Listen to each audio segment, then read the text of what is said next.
Hello, good afternoon, everyone in class. Good afternoon, sir. Great. That means you can hear me. Jennifer, can you hear Yes, me? sir. Yes, we can hear you, sir. Great. Yeah, my name is Simon HMB. Professor Simon HMB is my name, and been on this with Dr. Koo for the beginning of the semester. Today, we're here almost on the concluding part of this course. I'm aware that Dr. Koo has taken you through a long journey. You're trying to explore some social problems along the line. We have dealt with some social actions, which is where we are concluding this afternoon. We have looked at problems that associates with family and every other thing that is right there in your course outline. Let me also add that whatever we give to you in this course is just a tip of the iceberg. A lot of things that you can pick up from. That is why we try to avail you the course outline so that you can also be on track with what we are doing and what you are expected to do.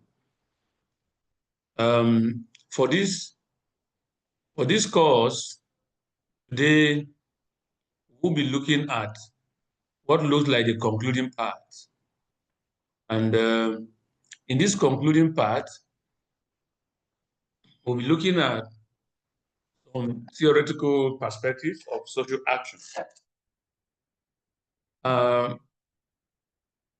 Why are we looking at that? For every social action, there is an explanation, what we call theoretical orientation or background. For every social action that we see, there are interpretations of underlying principles. So what we're here to do today is to just look at a few of those theories, the basic tenets of those theories, what they believe in, and then we move on within the next 55 minutes that we have got left. And I do sincerely hope that at the end of all these, you would be able, in your work, social works, as it may be, to mobilize people within the confines of the law. So today, I said we're looking at theoretical frameworks of social action. What is a theoretical framework? A framework is like a skeleton. When your carpenter is going to make maybe a city for you, the first thing they do is to prepare the frame on which that is a skeleton. They prepare the frame where they now begin to pad up. Ditto for any other project that you do. Even our innovative ideas, they first come up like a frame, then you flesh it up, and you get to that level. So frameworks, theoretical frameworks refer to those skeleton of theories, of explanation for a social action. In other words, you are trying to look at the basis for which social action takes place in the society. So are we there? Yes, sir. Oh, great. It's only one person that is asking. It's just been Desmond. Every other person, are you there? Yes, sir, we are here. Yes, sir. Please, Yeah. Yeah. good. It's better now. All right.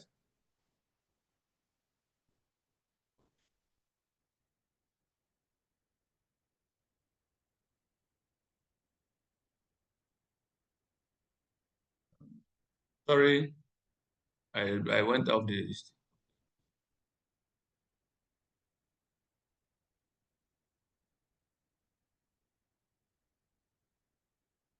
Where is my share?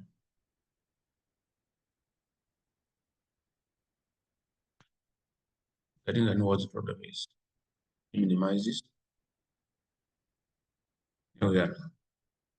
Yeah, so the first framework, I'm sure you can see my screen as well, right? Yes, sir. Great. Now, I tried to explain the background for social theory or for frameworks. Now, the first we're going to look at this moment is resource mobilization theory. Resource mobilization theory. What is it about? What is the tenet? Now, one thing you need to note about a theory is not just the quotes in a theory, but what they stand for, which we refer to as the basic tenets, that is what they believe in. There could be several theoretical processes that has different perspectives. In other words, you can have a functionalist theory with of um, series of beliefs or with series of interpretations. Now, if you look at the functionalist theory, for instance, you now find um,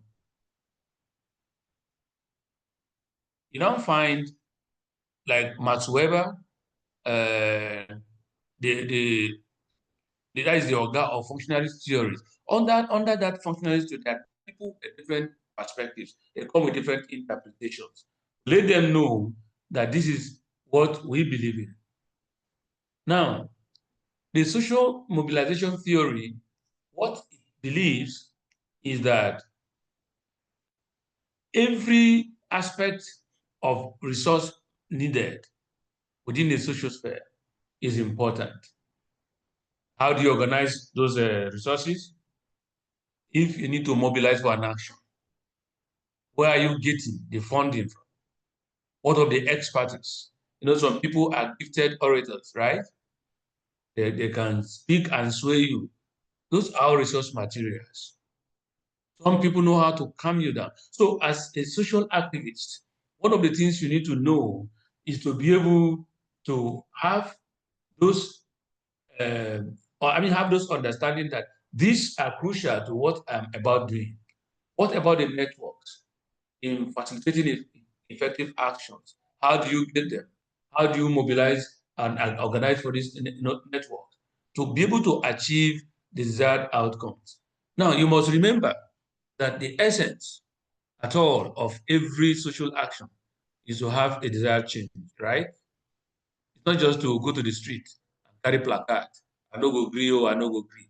I'm not sure that that is the very real reason why we need to do that. Why we do that is so that whatever overt change we desire, we'll have them.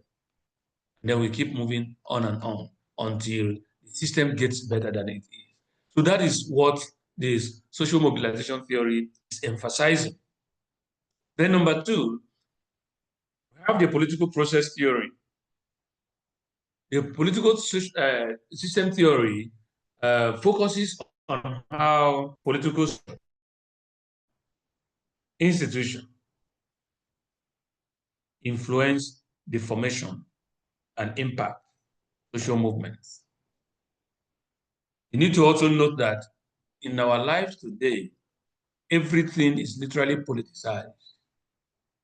You can try to come up with an initiative to agitate for something that you know is obviously wrong and is affecting the generality of the people. But you also need to understand the structure, the institutions to use. How do they influence? How do they interface in the event of an action? Even amongst the group, you need to have understand that, their political affiliation. That's why for you to mobilize extraneous, that is external people, you should be able to have mobilized your people, the internal people, because of the different alliances. Most social actions fail because of these political differences. You need to understand the setup, the processes, the interface, the function of some of those political structures and how they impact on social movement and the ability to shape policy changes.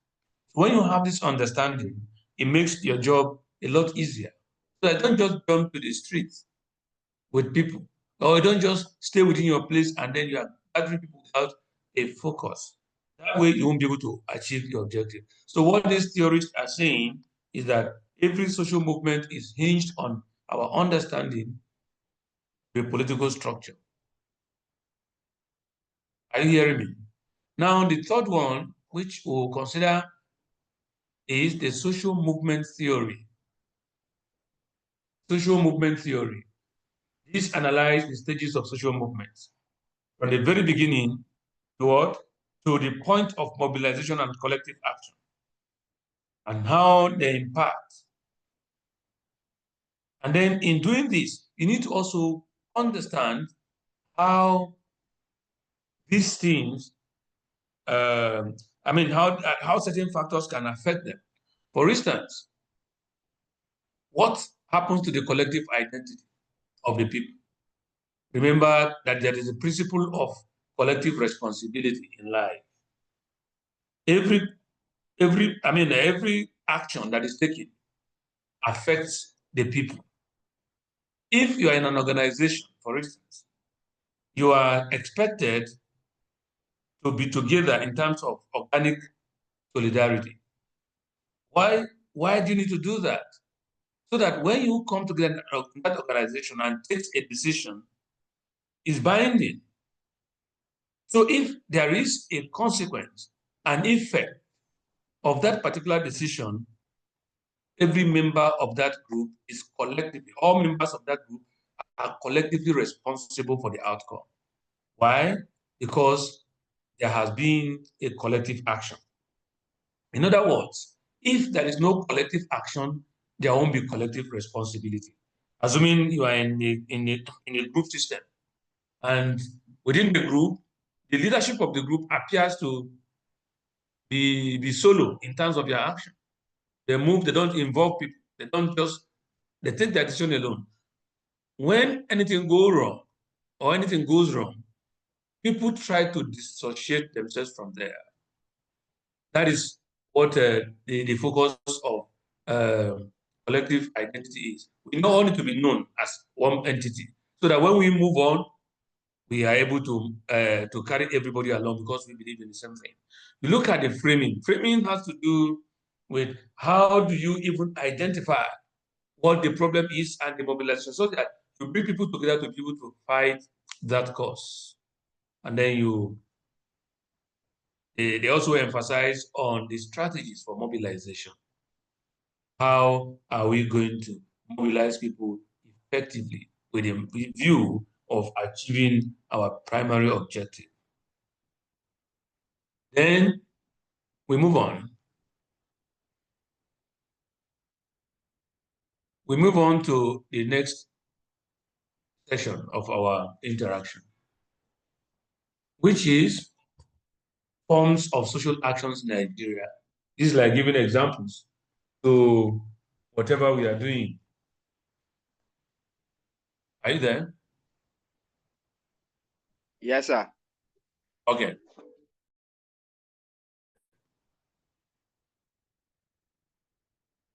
Okay. But I'm told that you've dealt with that one already, right?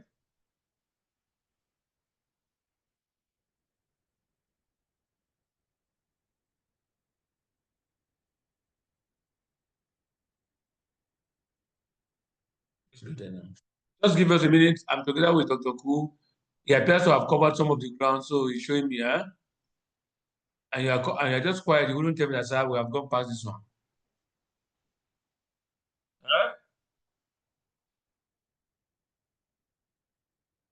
This month, they're not talking to me again.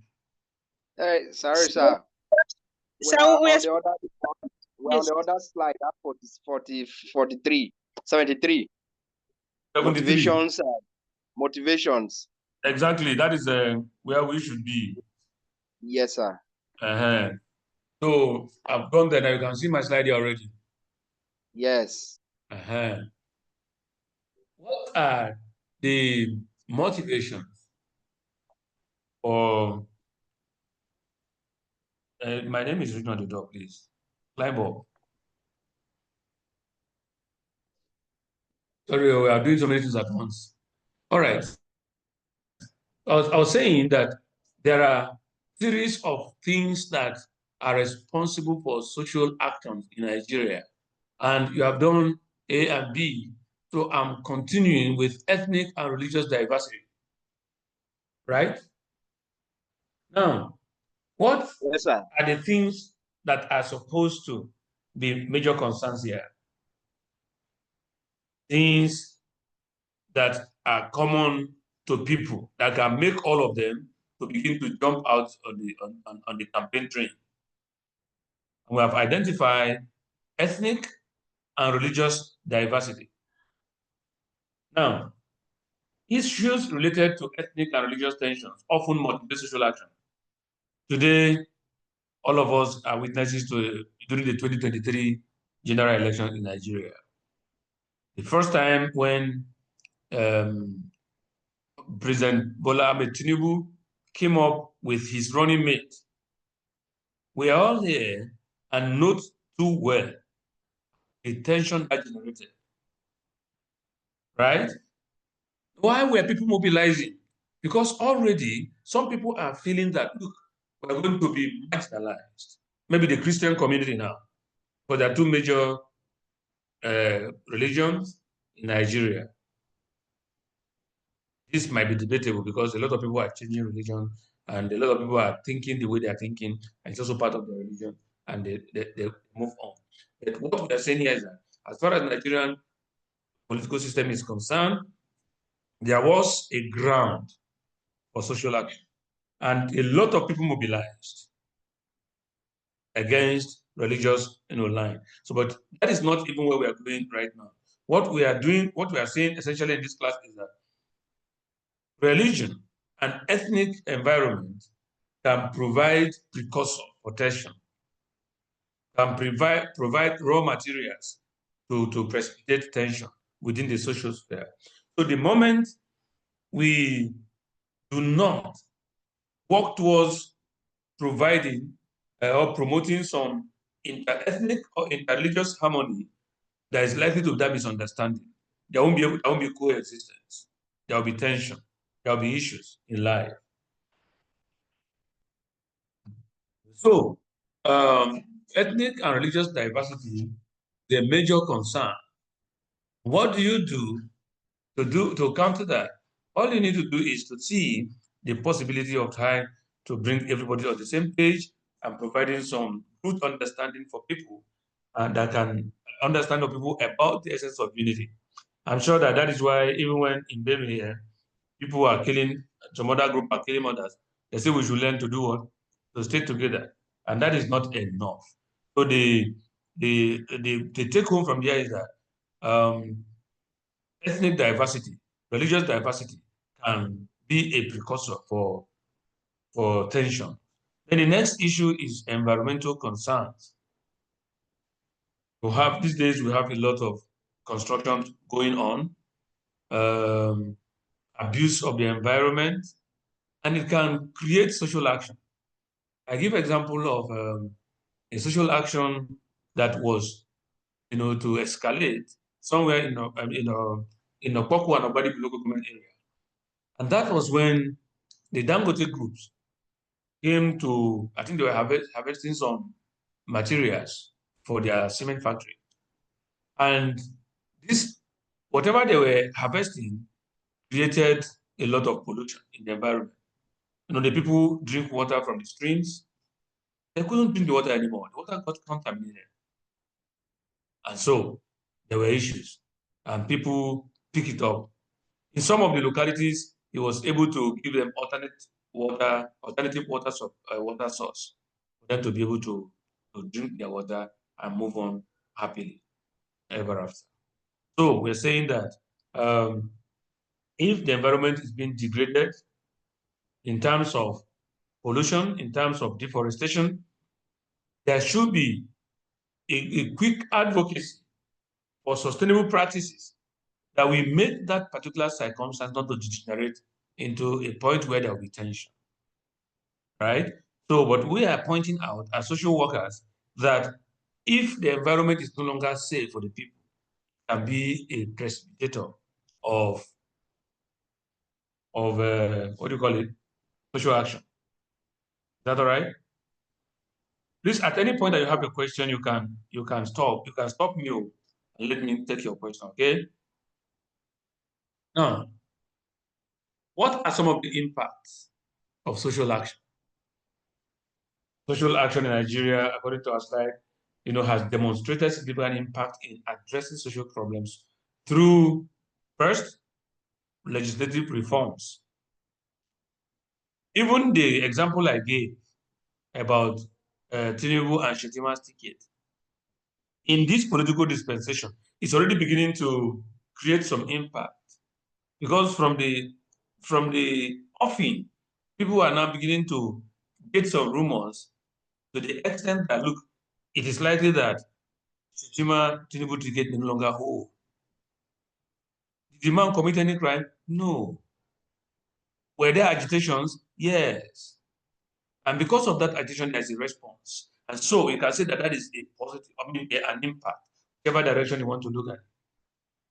So if you want to understand that, the impact of social action and what can lead to it, you begin to look at the various reformations in our legislation, in our execution, in our policies. What are some of the things that we noticed? Like we have written here, that advocacy efforts have led to legislative changes, such as the not too young to run advocacy. That is another example together. When they came up, they said, no, you can't keep keeping youth behind the back of the backbench anymore. At the end of the day, we have been able to come up with a formal policy, legislation, to include them. I also note that there are agitations of gender equity, inclusion in political leadership, even though this is not exactly consistent with some of the social theories that we know. For instance, the conflict theorists do not believe that there should be something like quota system. That's what we're asking for. They believe that the world arena, the social arena, is like a market arena where people bring their wares to sell and to buy. And that it is impracticable for you to say, oh, to tell somebody who is selling a particular commodity in the market, has not finished selling his own. You say, no, no, no, no, you don't try. Enough is that. Allow me to come and sell too. No, you may never get that in the practical sense of it. Or you find me right now, maybe as the president of Nigeria, and I know I still have time to run. You come and tell, say, look, President, this is, you have finished your own. You leave this one for this lady to come and, no. What that perspective emphasizes in terms of who gets what is not necessarily by saying you must consider us. But what they say is that you must bring your qualities. The product you bring into the market is what determines whether you're the one that should be on the market system at the time or you should be away somewhere. In other words, the system of delivery is driven by the quality of the product that you have got, not just by asking for quota system. And that is why most people who are agitating for quota system are not always going to get it. And that is why most quota system arrangement produce not the best within society because there is no competition. All right. But we are saying that in this particular perspective, you can come up with advocacy. In case your numerical strength, your financial muscle is not enough to give you a slot in the scheme of things, and you beg, you appeal to get it, you can also get it. So it's an impact.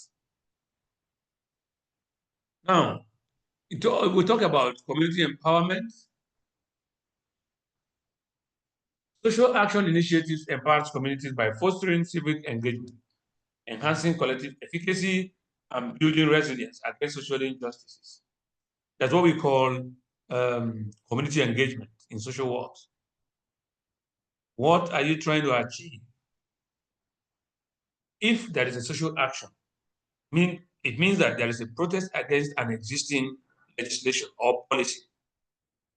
So when you come up with an action, what it does for you is that you are able to bring yourself out, someone who is having a right or a voice to be able to be considered. The moment you don't have such actions, you're not likely to get engaged with. That is why most activists gain popularity because of what they lead, because of what they stand for. There will be people will be compelled to go with for them and bring them closer, engage them. They're like the voice of the society where they represent. So another impact that we can say is that it brings about community empowerment that makes them to become a part and parcel of the decision-making process. Ordinarily, it's in some of our perspectives, we believe that, especially a participatory approach to development, we believe in there that, look, every system, every policy must start with the people who are the primary beneficiaries because they know what they want. Otherwise, what you get in the long run are abandoned projects that will stand like monuments, just go and be stand on that place and tell history. Because the people were not part and parcel of it. There is no collective efficacy, no collective efficiency, nothing that is making the people to come together to be able to achieve the result that they require to achieve.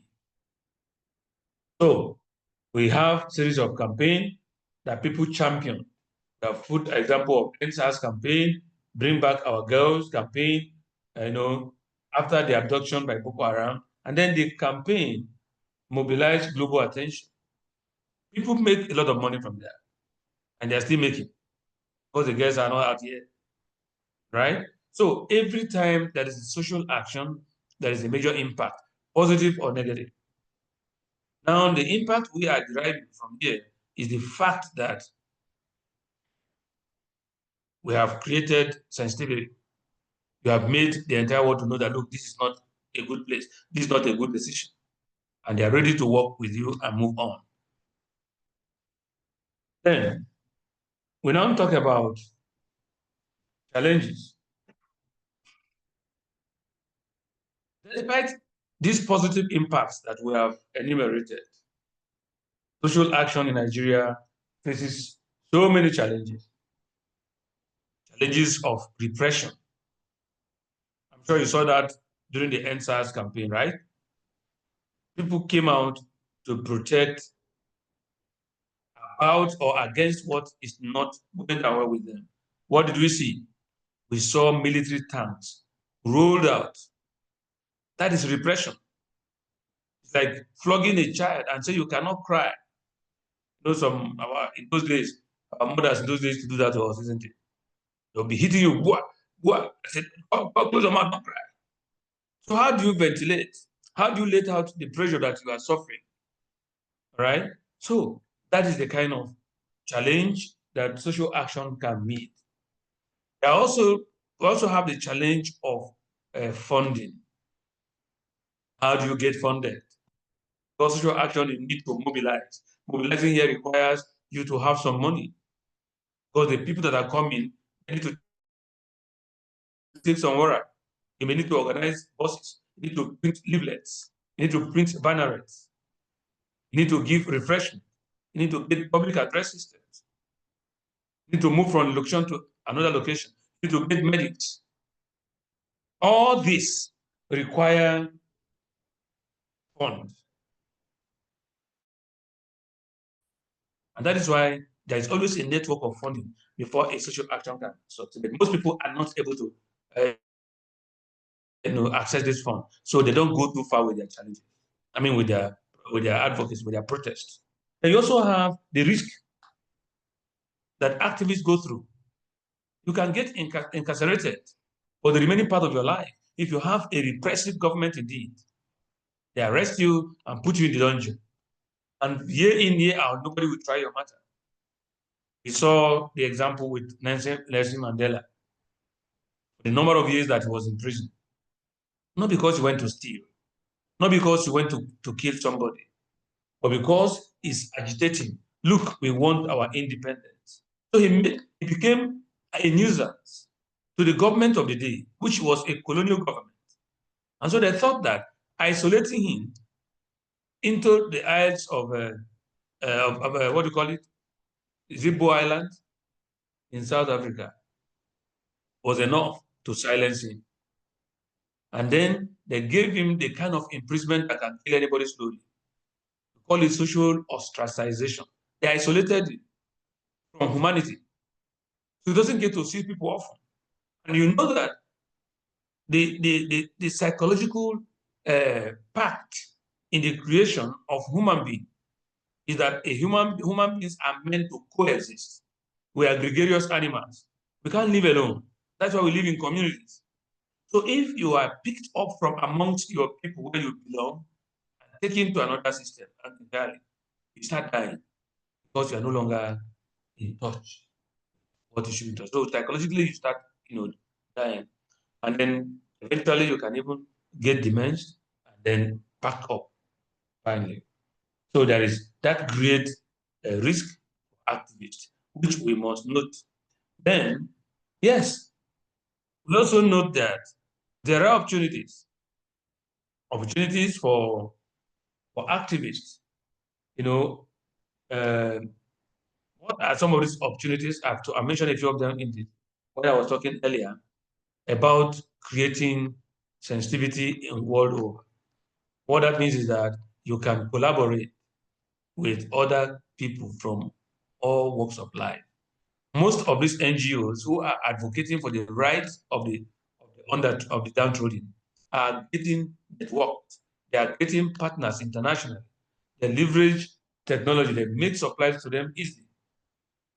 Things that you need to do for effective advocacy. You get people now that will begin to provide those things for you. And then it help you to strengthen the civil resilience. In other words, people can become more determined. Is that all right? Hello? Hi. Okay, that's Hi, fine. sir. All Hi, right. sir. Okay. Um, I have a case study here, which I don't know whether time will permit us to properly look at, but let's we can see it that in a small country called Pika and blah blah blah, I've asked that you should please identify this contemporary problem and provide a a solution. Since you do this case study, look at it, do this case study and send it to our WhatsApp as part of your assessment, okay? The story is already there. Okay, sir. Thank you. Now,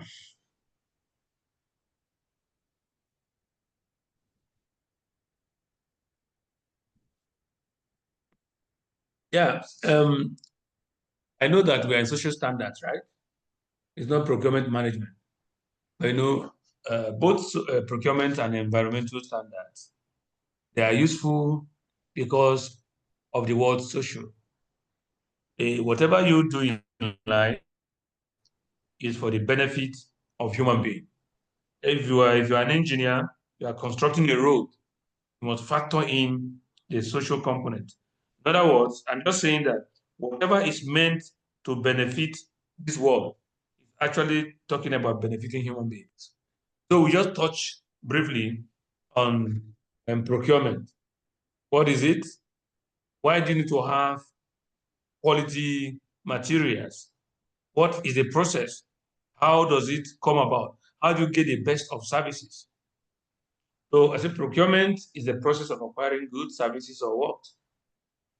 Through a competitive bidding or tendering processes from an external source. Now, we are here in Nigeria. The essence of social standards is to sensitize you towards what you are entitled to, towards what you need to have, towards what you need to know, so that you also be able to know when you are being victimized, when you are being shortchanged. Most people cannot complain because they don't even know what their rights are. So the social standard is to create for you, look, this is what your entitlement is in life. So when somebody gives you something that is going to make you look like a subhuman being, what do? You protest. You say, no, this one can't work this way. So it is a process of acquiring goods and services, goods or services through a competitive bidding process. I was privileged to travel small.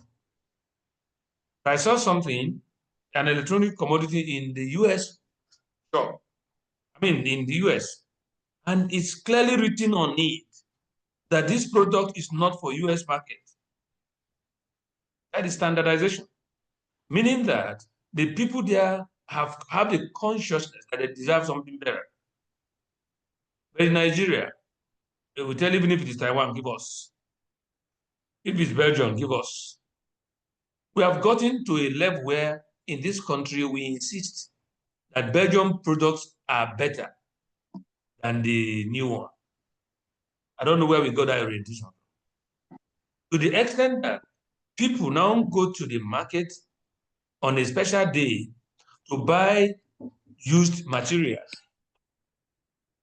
to buy used clothing materials, cars, household items, and they'll tell you it's better. People even buy undies to wear, and they'll tell you it's better. Where does this consciousness come?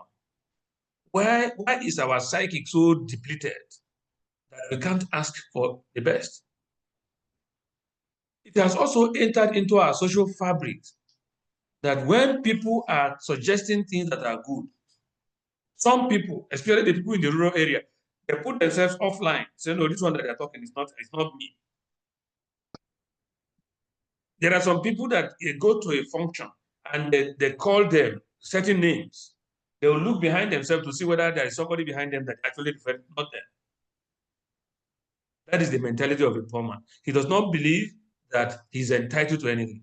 In fact, a poor man thinks of himself first as poor before he thinks of himself as a human being. So this has eaten into our social fabrics that anything that is given to us, we receive it with thanksgiving without protesting it. And so we are underserved. So the essence of the social standard is so that you also know what you should get. And so, but what you should get goes through the procurement process, which we are now saying it should be goods and services, which are often competed for. Why the emphasis on competition? So that you can have the option to choose which one is better.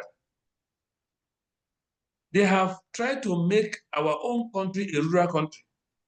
You know, part of the major feature of a modern society is that you have options for everything. Have options for everything. You know, you go to a boutique, you should be able to have options. If you don't have option, the system is already monopolistic. They give you what they want, but not what you deserve. So it's your business to ask for it. So we say it is related to all activities, including sourcing, acquiring, and paying for these items. The planning, the contract negotiation, the suppliers management are all part and parcel of what we are trying to address. Now,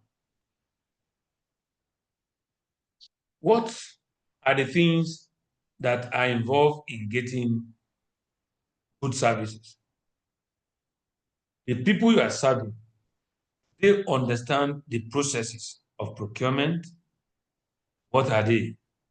If they don't have, it will constitute obstacle. Because people don't know, they get whatever they see. You know, there is a saying that if you don't know where you are going, everywhere looks like it. You have to have I arrived? Have I arrived? But for someone who is sure of where he's going, he doesn't get distracted. He just walks there straight. So because we don't have the experience or the knowledge of procurement, everything looks like it. And we are in a society where everybody is in a hurry. When you want to subject people to the right procedure, what do they tell you? We're wasting our time. Please allow it. If you don't want it like that, give us a chance. We'll manage it like that. We have gotten to a point in Nigeria where we come up with manage it like that. Manage it like that.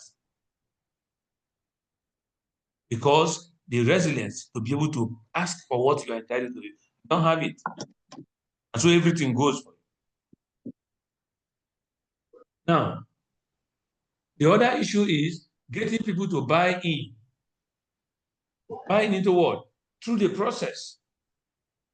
Because when you want to follow the process truly, maybe the person that is an executive officer, his own candidate may not stay through, may not scale through the process. And so you need to work very hard to get them into buying into what you want to do. We're looking at that the success or failure of a procurement policy rests largely with how well you sell it. In organizations where the senior executives are not in support of this work, it does not succeed. And this support basically does not come because because the process is not good. It's because they know that if they subject it to that competitive process, their main interests will not be protected. And we'll have also the challenge of unnecessary bureaucracy and conflicting objectives.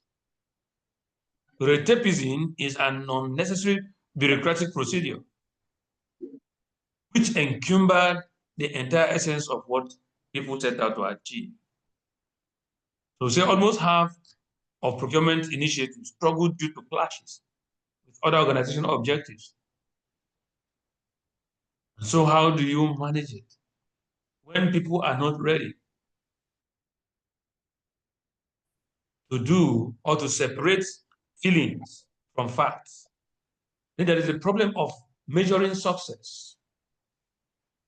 And we said tracking success of procurement is another problem altogether. Many organizations have conflicting internal ideas of what needs to be tracked. leading to metric confusion. So basically, there is a confusion as to how to quantify. If you don't understand the quantification, you will not be able to measure your level of success. Let me finish my lecture. I'm having a lecture now. Yeah. So basically, we need to also understand that that particular component of challenge exists. It's what we call blackcladding. Blackcladding and social washing is a trend that is emerging in organizations. If an organization is trying to cheat when it comes to social procurement, in National Assembly Palace, you have what they call public party. So blackcladding essentially talks about organizational theft. Permit me to use that word. Cheat. In the process, you are trying to circumvent, try to make sure that things don't go the way they should go, so that certain people's benefits or interests can be protected. So, blackcladding is when a non-indigenous business entity or individual claim the appearance of being indigenous. All those are the cheating processes. There are even some cases where a particular businessman can float 3-4 business names for the same bidding. All these are targeted at blindfolding you, so that you don't even get to know that is not the person. You're just putting up an act pretentiously. Then we have the issue of regulatory frameworks that are weak, lack of robust and consistently enforced regulations for social procurement creates loopholes and opportunities for non-compliance. Then we have the issue of corruption and lack of transparency. I'm sure that you can teach me better on this, because every Nigerian is aware of the fact that there is absolutely no transparency in our management. And because of the experiences of the past, even when people try to be transparent, you no longer believe in it. And there is this saying that if you tell a lie consistently, it begins to appear as true. And so we have embraced it, and nobody wants to believe anybody anymore, thereby discouraging those that still want to be transparent. So corruption and political interference and lack of transparency in procurement process undermine public trust and discourage ethical practices. That's what I just explained. Then we talk about limited capacity. Apparently, why we have to train people now in capacity management, procurement management, or what we call procurement standard and social standard. Before now, there isn't anybody who has a degree from a Nigerian university that has studied procurement. We started it with this World Bank project in Nigerian university, in fact, in West Africa. And we just have 200 level for the degree system. Yes, we have trained people on short courses. We have trained people through PGD. The regular undergraduate is what we are doing now. We have also graduated people even in the master's program, which is what we are doing now. But there is lack of, inadequate capacity. There is inadequate capacity. So many procurement officials lack the necessary skills and knowledge to implement social procurement effectively. And that is why I had to hint on the fact that social standard is meant to sensitize you, to conscientize you on your rights and privileges so that you can enforce them. If you don't know your rights, you can't even enforce them. The first stage of enforcement of fundamental human rights is for you to know the right. The moment that is not done, you'll be at a loss because you won't even know whether your right is being infringed upon. Then, finally, inconsistent with traditional processes. inconsistent with traditional processes. Social value considerations may not be fully integrated into existing procurement procedures, leading to conflicts and difficulties in implementation. In other words, the people have their mind cast in one direction. When you come up with, like, we're trying to ensure that there is the right procedure for procurement of commodities or goods and services, it will in conflict with what we know already, with the procedures. And somebody who has been at work for 2, 3, 4, 5, 20 years will tell you, no, this is not the way we've been doing it. Tradition. So it's an inhibiting factor. So I just wanted you to have a bit of what you need to grasp why we last in this matter. I'd like to leave this discussion questions with you because there isn't time anymore. Why do you think that social actions are not being sustained in Nigeria? We have discussed some of the risks already. How does ethno-religious factor constitute a social problem? What are the tenets in Max Weber social action theory? What do they believe? We have outlined all that. These are things that you need to interrogate further. When you interrogate further, it will give you an in-depth insight into exactly what they stand. That way, you'll be able to practice much better as a social worker. I thank you for having me today. And I'd like to thank sincerely Dr. Ku, who has stood in for the number of classes we've already had. And we're thankful to God who has made us to come this far in the course of the lecture. Thank you, sir. Yeah. Yeah, so we'll assume that after here, you'll be better prepared for the next meeting we're going to be having with you. And you know where that meeting is holding, right? Yes, sir. Yes, sir. That's great. But now, I think we sincerely need to interrogate some of those questions that we even raised. Or you have your own questions. For this short period that we have had, we can take a few minutes to take your reactions, your questions, before we draw the curtain. Thank you very much for creating the time to be in class.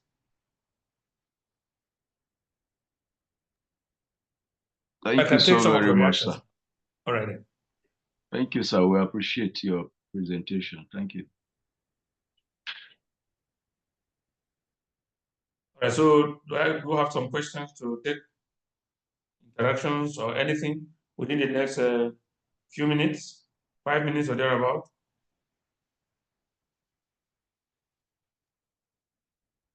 At my end, no question. Good. What of Desmond? Sir, you're detailed with every topic of the lecture, so no question at my end, sir. What of Jennifer? No questions, sir. Thank you for the lectures. This class is a no question class. Onguga. No, sir, the explanations were detailed and I understood it. So that's why I said no question from my end, sir. What of Iba? Mimi? Mimi is not even talking to me. What of Ainda? Those ones just put on their phone and dropped it because it's an online class. That's okay. Well, thank you very much. Maybe they want to have a final word from Dr. Ku, who has been with you all along. But for me, thanks for your time, and we'll meet again on that day. Thank you very much. All right, sir. Thank you, and have a blessed day ahead, Thank you, sir. Thank you very much.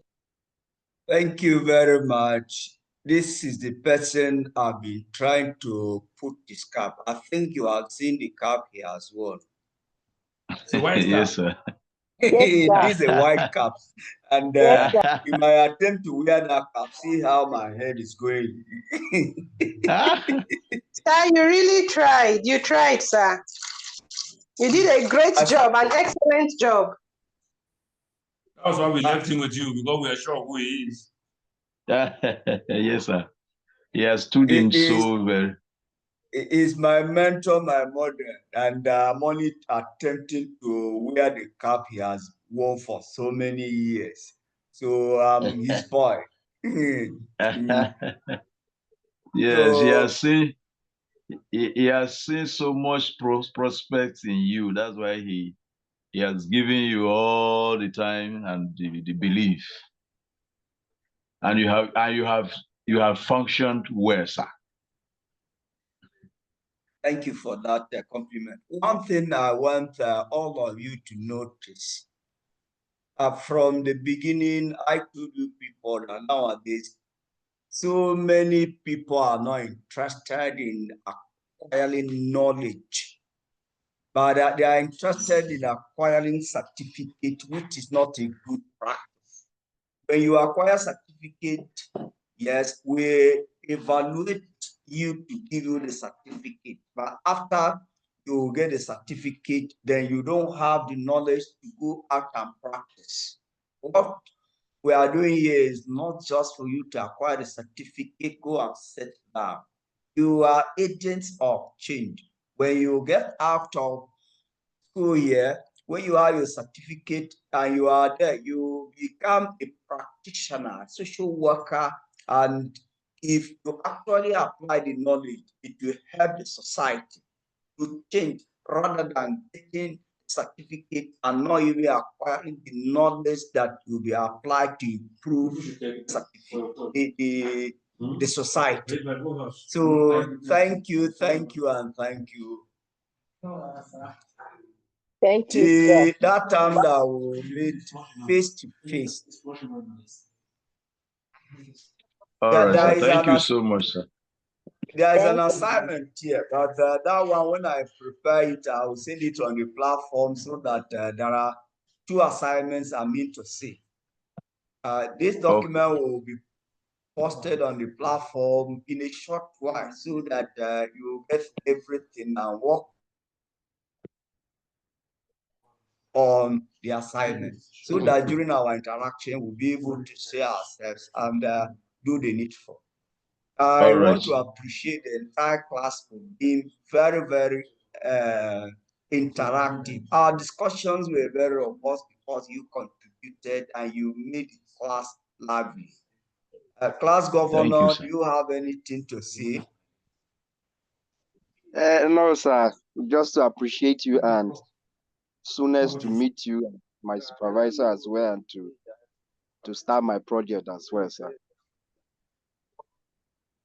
Nathaniel, you've been very quiet. What do you have to say to the entire class? So I've not been quiet though. Thank you so much. We really appreciate for all you do for us, sir. The Lord bless you, sir. Thank you. Bye-bye for now. Thank you, sir. Thank you. Bye-bye, sir. Thank you. Thank you, sir. Remain blessed, sir. Gwakia, you are raising your hand now when everybody is saying bye-bye. What do you want to say? Go ahead. No, sir, I'm not raising my hand, but I'm giving you Tom. Good to go, sir. Okay, all right. Oh, Okay, yes, thank you. Sir. Thank you for thumbs that. up, sir. Thank you, sir. Right. Thank you, sir. Bye-bye, We you, sir. pray God to change your status from IDP to back to a house owner. To a landlord. Amen. Amen. A permanent landlord. Permanent landlord, sir. Thank you for that. You're welcome, sir. I wish you the same. Bye-bye, Okay, sir. bye-bye to everybody. Bye. Bye, sir. Sir. Bye, sir. Okay. Bye.